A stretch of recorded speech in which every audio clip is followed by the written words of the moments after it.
Good afternoon, everybody. Thank you for joining us on this panel, for this panel on Lebanon. Could I ask everybody to sit down, please, if you're intent on joining us?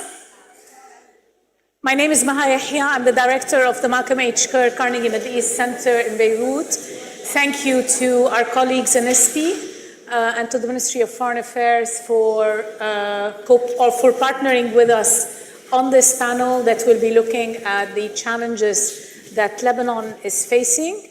As you all know, Lebanon has been in the throes of an accelerated and more or less all-out conflict over the past 2 months. The World Bank just came out with a report that talks about $8.5 billion in losses so far. 100,000 housing units have been lost, have been either totally or partially demolished. More than 37 villages and towns along the border of Lebanon have not only been destroyed, but they were subsequently dynamited, which makes return impossible. And the death toll is almost 4,000 people have been killed and another 15,000 injured. The situation is absolutely horrific. The humanitarian crisis, 1.2 million people were displaced in the space of 4 days at the beginning of this crisis. The humanitarian situation is quite catastrophic, and this is coming at the tail end of multiple crises that the country has faced over the past 5 years, beginning with the economic and financial crisis, a political deadlock, the Beirut port explosion. So this is almost like the last crisis, or the most recent crisis, that will have serious and significant repercussions on the country. I'm absolutely delighted to welcome my friends and colleagues on this panel with us for this discussion. Ishaq Diwan, an economist and one of the co-founder of the Finance Lab in Paris. Emil Hkayem, senior fellow at IISS in London, and Paul Salim, former president and vice president of the Middle East Institute in Washington. Emil, let me begin with you. Could you please walk us through a little bit the security situation that Lebanon is facing today? Certainly. Good afternoon. This was not the war that Hezbollah wanted to fight, and it wasn't the war that Hezbollah was designed to fight. Hezbollah got entangled in something that it had not necessarily expected since the 8th of October last year. Why do I say this? This was a force that was built primarily to punish and deter. Instead, it got stuck into a war of attrition of ever greater intensity that quickly showed that as a strategic force, Hezbollah could not stay on the escalation ladder. And for me, it's quite striking that throughout this year plus, when the Secretary General of Hezbollah, Hassan Nasrallah, was talking about it, he tried to convey a sense of confidence, that he understood the calculation of the other side, that the rules of the game since 2006 still applied. He failed, I think, and it's a strategic failure to understand the fundamental change in mindset that happened in Israel on October 7. And since the brutal escalation that we saw in July, first with the killing of Fuad Shukr, the foremost military commander of Hezbollah, and more so since late September, when the topmost, but also the mid-level security cadre of Hezbollah were essentially decapitated, the movement has really struggled to stay in the fight. It's the tempo of its missile firings is nothing compared to what we analysts and governments also expected. It has not been able to inflict the cost, the losses that Hezbollah had expected to inflict on Israel before. Instead, it's Lebanon that is bearing the cost of that war, the Lebanese population, because Israel's superior intelligence, technological, and defense capabilities. On the ground, however, Hezbollah is fighting quite hard in the south. But whether Israel's campaign until now is limited because of Israel's own choices or because of Hezbollah's performance on the battlefield is up for discussion. If you ask me, I think in the past couple of weeks, the Israelis have increased the tempo and are fighting deeper into the country.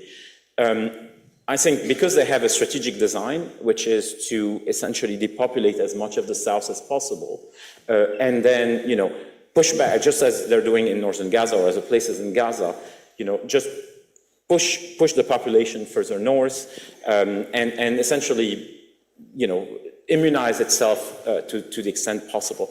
Hezbollah has struggled to stay in the fight, and it's struggled in terms of its communication, its internal communication, and it struggled because it has to live with the erosion of its image as a competent force that actually understood its enemies.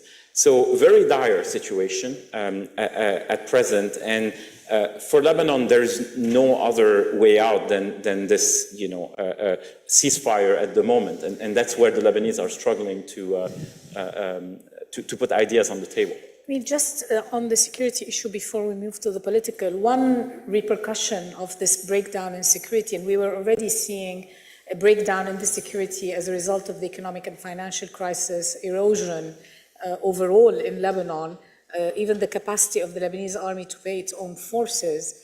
Now we're seeing more polarization at the local level. We're seeing more tensions between different communities.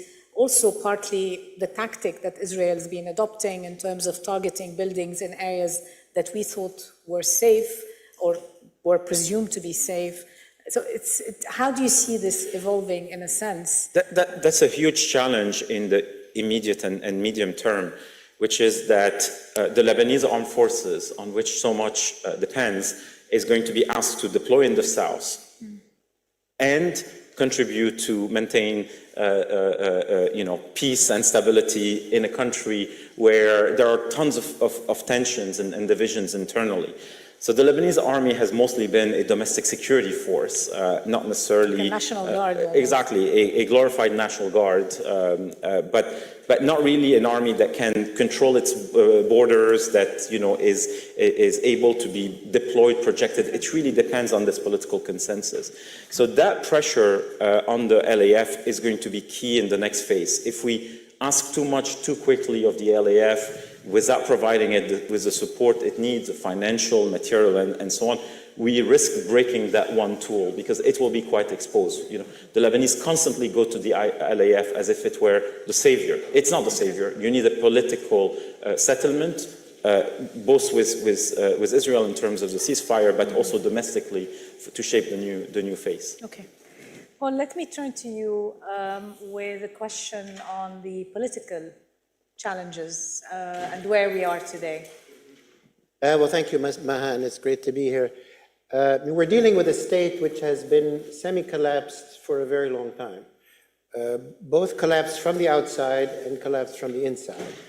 Its external sovereignty, Lebanon lost its external sovereignty about 65 years ago, back in the 1960s.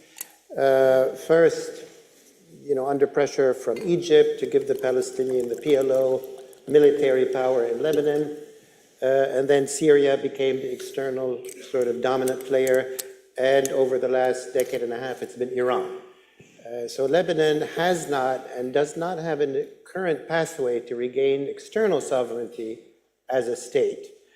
unless something different happens with Iran. Internally, the Lebanese state lost its, sort of collapsed from the inside during the civil war, in the sense that the political parties that then turned into militias, and those militias turned into mafias, and ever since the nominal end of the civil war in 1990, those warlords, militia powers, mafia organization, in addition to Hezbollah, armed and financed from Iran, have controlled various arms of the state. So that is a structural challenge, that you have a state that looks like a state in some ways, but doesn't have the internal coherence of a state or the decision-making capacity of the state or the sovereignty of a state. And as Emil mentioned, often they turn to the Lebanese army because that is at least one national semi-coherent institution that could be a backbone of some activity. So the challenge is definitely a big one. The current political situation is also dire because the country has been without a president for the last 2 years, without an established functioning government. We have a caretaker government. So unlike in the last war in 2006, when the Lebanese state and the Lebanese government and the Lebanese prime minister was the primary interlocutor with the international community and indirectly with Israel to come out with the UN Security Resolution 1701, today the state, and certainly the executive branch, which is the one that should be doing the negotiation, is completely sidelined. And the United States is negotiating effectively informally with the Speaker of Parliament just because he's a whispering buddy of Hezbollah. The negotiation is not with the Lebanese state, effectively, it's with Hezbollah. Now, already that indicates a number of challenges, and Hezbollah today isn't the Hezbollah of a few months ago. That, in a sense, there no longer is a clear Hezbollah in Lebanon. There's fighters, there's networks, there's missiles, and there's arms, but the entire leadership of Hezbollah, and particularly Sayyid Hassan Nasrallah, who really was, the Abd al-Nasser of the movement. He wasn't just a regular leader, and Hassan Nasrallah was on sort of very close terms with the supreme leader of Iran, so he had real say in what Hezbollah will or will not do, and one really negotiated with him, and he understood the Iranian parameters. Right now, you're effectively indirectly talking with Iran about all of this. And at the end of the day, the status of Hezbollah, accepting a ceasefire or not, separating their ceasefire from the Gaza ceasefire, which finally seems to be the Hezbollah position, and what happens to Hezbollah going, in the months ahead, ultimately those are decisions that are going to be made in Tehran and then conveyed back to Lebanon. And we'll talk a bit about pathways forward. We'll come back to this. Let me turn to you now with a bit about the economic situation. I threw out some figures on the social and economic costs, but where are we today on that Right. front? I mean, in parallel to the misery brought by war and violence and destruction and death, this comes on an economy that had collapsed. 2019 literally marked the death of the post-war economic model, which was based on attracting capital flows, and for reconstruction gets tired, sudden capital stop in 2019, and the system literally by then collapses. We don't have an economic model anymore. It brings a lot of misery. GDP falls by more than half, firms close, unemployment. The state shrinks by about 4 times, imagine, and bank accounts are frozen. There's a financial crisis. Over $120 billion of money in the banks are frozen. People can't take them anymore. The middle class collapses. So that's the situation in 2019, 2021. And after this cardiac arrest, you have a slow agony, because the government, this power-sharing arrangement, cannot come to terms on how to divide the losses, how to take the decision that need to be taken to stabilize the economy, much less figure out a new growth path, a new economic model that could mark the future for this country. So we start seeing very clearly the collapse of the political order, which is exacerbated, as you both described, with the invasion. And so, the economic model is dead, the government system is now agonizing. So in a way, the country is really at a historical moment. It faces a potential disaster and getting stuck in a violence and poverty trap. But there is also, I hope we'll talk about that, the opportunity of renewing the system. It clearly has reached its end. And the big challenge is building on ceasefire, building on hopefully some regional arrangements to be able to muster the will to reinvent the country. We're coming to that in the following. So. I just want to turn now, you mentioned the magic word, which is ceasefire, that everyone thinks is a magic bullet actually to ending the war right now. Is it really a magic bullet? We're hearing a lot of discussions as of an hour and a half ago that the Israelis have approved, the Prime Minister has approved a ceasefire arrangement. It includes a side letter between Israel and US that would allow Israel to take action should the terms of the ceasefire be violated, amongst other conditions. Emil, can you tell us more and maybe weave in a bit the where Arab Gulf countries stand on this? Yeah, first on the ceasefire, that would be a ceasefire for what we understand, 60 days. Unless you've been living in a cave in 60 days, there will be a new US administration that may look at the problem very differently. So yes, it's quite urgent to have a ceasefire for very valid reasons, humanitarian and others, but it's also to build a framework that brings in the US, brings in others, some buy-in now, so that you have something to build on starting January 21st, right? The danger is that the war continues and in the next couple of months becomes even more destructive. And then, just have a US administration that comes in and is not necessarily interested in a settlement, but in a deal, just stopping the war. Which would not be enough because the situation would continue to be very volatile. And there's lots of uncertainties about what that ceasefire would contain or what it would require. A new mandate for the UNIFIL, as I mentioned earlier, a greater role for the LAF. Great, but who's going to provide the extra troops? Who's going to provide the money if there is no political settlement? So it's quite a risky endeavor. So I have a sober reading. I hope it's not a pessimistic reading. I think one has to be careful. We've been hearing about potential ceasefires in Gaza and Lebanon for quite some time. It's great if they happen. They may not. Look, the region wants an end to these wars.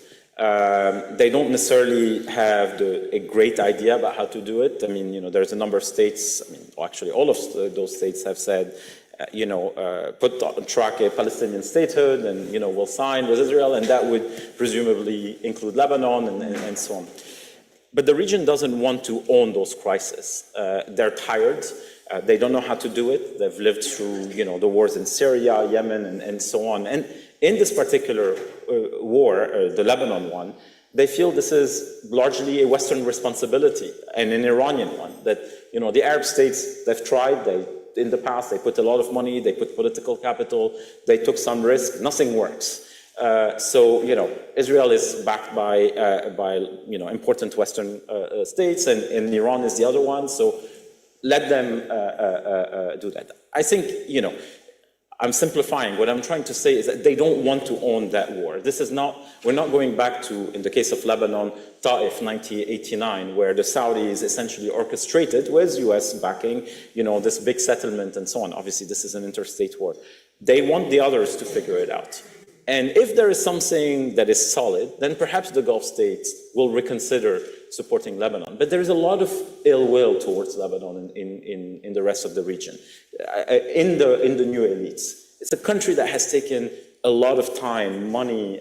Lebanese politicians kept traveling to all these capitals, asking for support, and people are tired. There are 10 other conflicts that are perhaps bigger in the region that, you know, the Gulf states and others are asked to support or help stabilize and so on. Lebanon is this country that can never get it right. So there is this sense of figure it out, come up with a political settlement, and then we'll consider that. We're not going to incentivize you at every term so that you stay on track.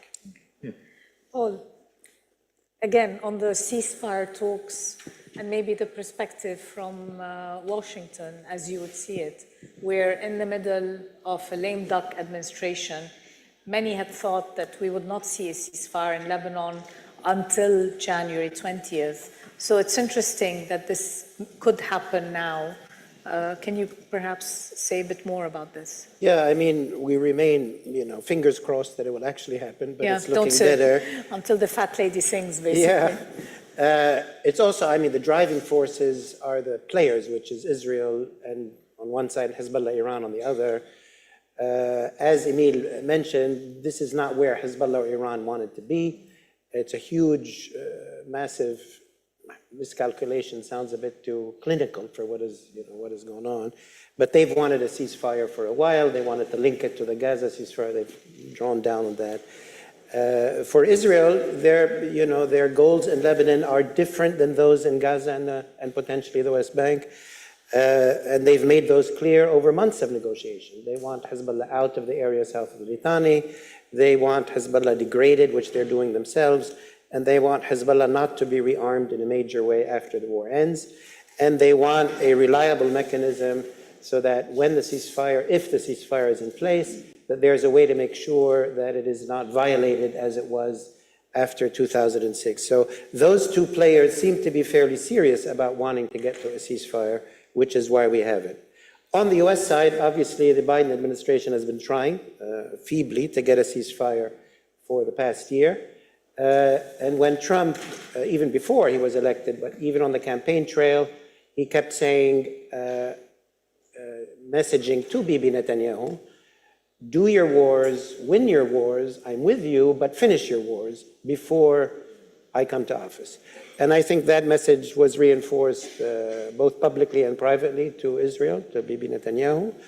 And also Trump made public commitments to Lebanese Americans, and that was part of his electoral strategy in Michigan in particular. So I think he feels a little bit special about the Lebanese case. So that puts more pressure, as it were, on Israel to take the Lebanese track and move it a bit more quickly. So that would give us hope that we will hopefully get to a ceasefire. If the first 60 days go well, I expect it to be fairly long term, maybe with little violations here and there. But I think both sides would prefer to get to something like after 2006 and to have years rather than go back to war within weeks or months. For Lebanon, I think it's a limited opportunity. It's an opportunity for sure, because it's quite clear that since the needs on the Hezbollah side and on the Lebanese side in general, and the US and others are aware of this, there is a much more urgent need, even more than before, to move ahead with governance, to go ahead and elect a president. Hezbollah itself is saying we're committed to electing a president, we'll be flexible on that. Forming a government that is, fully endowed and able to function. So we could have an opportunity. It wouldn't be an opportunity to restore sovereignty, or at least not full sovereignty, but at least to regain functioning governance and a president and a government. We might be able to reclaim authority over the airport, as we already somewhat are, potentially over the port, and potentially over some, ambitious to say all of the border posts, but certainly some of the border posts. So there could be sovereignty gains there as well. Much will depend on, at that point, after a ceasefire, the Lebanese parties themselves, the Lebanese parliament itself. Nabih Berri plays a big role, the Speaker of Parliament, but that's where Lebanon would have to go.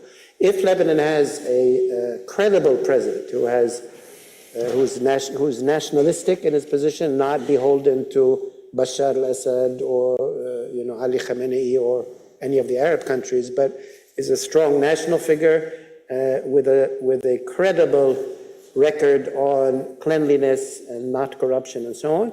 And if he or she is also able to get a prime minister and form a government that also has international and regional credibility and can implement some serious actions quickly before going to the international community to show that they're serious about what they mean, then I think they will find pretty significant international support and some Arab support. I think Emil got it right. There was a lot of goodwill that's lost now.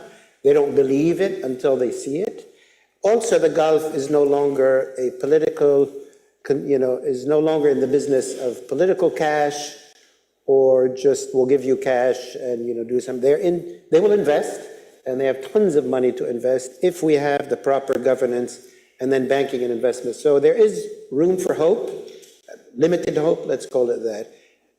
Let me end by saying, to keep coming back, that the reason Lebanon continues to not have sovereignty is really because of the current external player, which is Iran. And Iran is, and there's another session on Iran going on right now, Iran invested in Hezbollah as well as other militias in the region as part of its forward defense strategy, thinking that with Hezbollah, Israel would be deterred from hitting Iran. Well, that strategy has completely failed. Hezbollah is not deterring Israel at all. If anything, Hezbollah has enraged Israel and pushed Israel to hit Iran. First of all, it's not clear whether Israel will hit Iran again between now and January 20. It's not clear what the Trump administration has in store for Iran. I mentioned that in a session on Lebanon because it's what decisions are made in Tehran will determine how big Hezbollah is, how heavily armed will it be, or in the very, maybe hopeful scenario, will, under some conditions, Iran encourage Hezbollah to begin to integrate into the Lebanese army and so on. I don't see it, but it's a call that can be made in Tehran if they're under a lot of pressure and they want to give up some of their Arab assets. What you're describing is a possible opportunity out of the tragedy that the country is facing right now. Yes. Trying to be hopeful. One of the concerns, obviously, that they have in Iran, and we won't turn this into an Iran session, is that, as you said, their forward defense is gone, their whole unity of front strategy is gone, and it's no longer providing any deterrence. But beyond that, you mentioned before I turn to Ishaq, since we've already gone into the moving forward, looking forward, do you really see the current political leaders in the framework, with the mindset of the kind of moving forward? Because what you're describing as necessary, a national dialogue, a new political settlement, a new president. New president, new government has to be part of some sort of a political settlement to some extent. Do you see them in that mindset? Are they capable of moving the country forward in this way? And if not, what needs to be done to push in that direction? Yeah, well, let me be clear. My hopes are limited. It's limited, and the progress, if it's there, will be gradual and limited. And I did not mention sort of national dialogue or any major thing. I don't think the conditions are right for that at all, nor is there time for that. I'm thinking, and I think the international community and the politicians that are engaged are aware that after a ceasefire, there might need to be movement quickly about settling on a president. Of course, this president won't be the ideal president, but might be a bit better qualified than had Hezbollah still been completely in control, because they know, even Hezbollah knows, we need billions of dollars. And you're not going to get that with a completely not credible president and a completely not credible prime minister or government. They're not going to get any money from anywhere. So they have an incentive as well. So what the hope, quote unquote, is a limited, even with this political class and the parliament, which has many good elements in it, that we make a reasonable step forward, at least to reconstitute the structures of a state, and then take the longer view that in 2026 there's elections again. And at the end of the day, Lebanon, other than some areas controlled by Hezbollah where they shoot people if they're opposed to them, in most other districts, elections are very contested, and the population can organize, can put forward new parties and so on, which they did partially in 2022, but certainly not enough. So I would not put all of the blame on the politicians. After all, most of these politicians were elected by the people. So there's a lot of need for the people, quote unquote, the groups and so on, to seize the opportunity of repeated elections in Lebanon, which really don't happen almost in any other Arab country, except maybe Iraq and a few others. Let's seize what space we have in order to put forward better politicians so that our governments are better than they might be next month. Sorry. If I may, just a quick thing. Israel gets a vote in the next phase. Lebanon, if there is a ceasefire now, it's extended. It's not necessarily going to be the same situation as post-2006, right? Where, things settled and, we had politics and rebuild. Israel gets a vote. And the way Israel conducts its policy in that next phase will matter fundamentally. We may not be able to have those better politics. We may not be able to get this new investment. If Israel decides that it's going to conduct its mowing campaign the way it did it in Syria since 2015 and so on, in Lebanon from now, the new normal are actually regular air raids and so on, it will keep the country fundamentally unsettled. So don't keep this, don't forget that particular point. Israel will, to a large extent, shape the nature of the next phase. Will have a role to play in the nature. Ishaq, let me turn to you. Opportunities day after reconstruction. We've discussed a lot the links between reconstruction, not just physical, but political economy, state building. There's so much uncertainty in the air. It's really hard to see. But I think, both Paul and you put some strong structure on the table. I think clearly this is not like 2006. This is not going to be a big jump forward. At best, it's step by step, trying to build credibility, and then hoping to advance further into the long term while you fix problem. You improve the conditions in the south, you try to get the political situation stabilized while there is instability on the border. So it's a tough one. Now, in terms of the challenges, the actual economic challenges, the challenge number one is the displaced. The current situation, the fact that they are dispersed around the country, they're spending their liquidity very fast. The central bank has doubled what they can take out from the banks, so reserves are now falling fast. So it's a very tough situation now, and unless they return quickly and unless their homes are rebuilt quickly, then the whole framework of the country can get in trouble. We can start seeing violence and violence traps, tensions developing. So that's really challenge number one, is caring for them, showing that, the election of a president, the organization of a government is necessary to care for them and to focus on their return, quick return, and the reconstruction of their homes. Now, as you said, the initial assessments are $8 billion losses, or others say 20, but the point is, so far the destruction is large but not immense. 100,000 apartments. Those can be rebuilt rather quickly in a couple of years. $3 billion is a large amount, but it's not enormous. The central bank has more, much more still there. So it's feasible if the political groups get organized to do that. The worst case would be if the state fails again and Hezbollah rebuilds with Iranian money.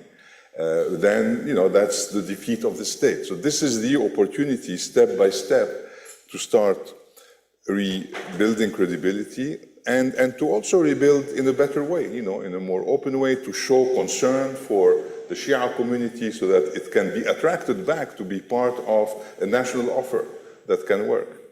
So there are various challenges in doing that. One challenge is how to use humanitarian aid in a way that reinforces the state, in a way that builds, what did we call it, islands of quality in the state, as opposed to, say, after the port, the enjoyization of the state, completely ignoring the state. So that's, I think, one important challenge. The other important challenge is also to kind of free up civil society again, in a way like in 2019, to return to the tents, so that the imagination of civil society, the proposals, the vision forward, gets people of all communities, dynamically engaged in this reconstruction process, in rebuilding trust with the state as well. So starting step by step and with the main challenge of repairing what has been destroyed, and then, we get to the economy later, dreaming up of another economy. After all, the human capital is more or less there. Some has moved out, can return. The infrastructure is broadly there. This is a country way below its potential. It needs another economic model based on not consumption, but production and export of services. So another important movement would be to decentralize at the municipal level.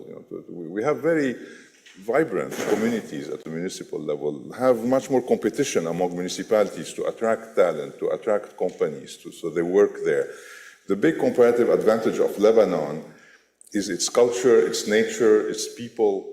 People like Paul or me, go back there, earn much less than you can work abroad because you could live much better. Of course, if there is security and if there is this movement to rebuild the country. Let me mention something, if I may. Sure. Because of course, no two situations at all are the same, but it's interesting between 2006 and now. Hezbollah effectively, in its narrative, won the war in 2006 and emerged from it very, very politically empowered in Lebanon, in the Arab world, in the Muslim world. And they proceeded, because the Syrians had just left in 2005, and from 2006 onward, they proceeded to take over all of Lebanon and presided over the collapse of 2019 and the port explosion. And 2006 was their entry point into this victory. Keep in mind, it coincided with the Iranian victory, basically, and the American defeat out of Iraq, and Iran ended up inheriting much of. So it was a very different moment. Hezbollah today is clearly defeated. It's not as if it's defeated completely, but this is, in no way can you call this a victory or a loss. Its people are completely displaced without any clear pattern of how they're going to come back. Iran is in an extremely vulnerable position and might become more vulnerable in the weeks ahead. Israel and the US now have their eye on Hezbollah and Iran in a way that they didn't.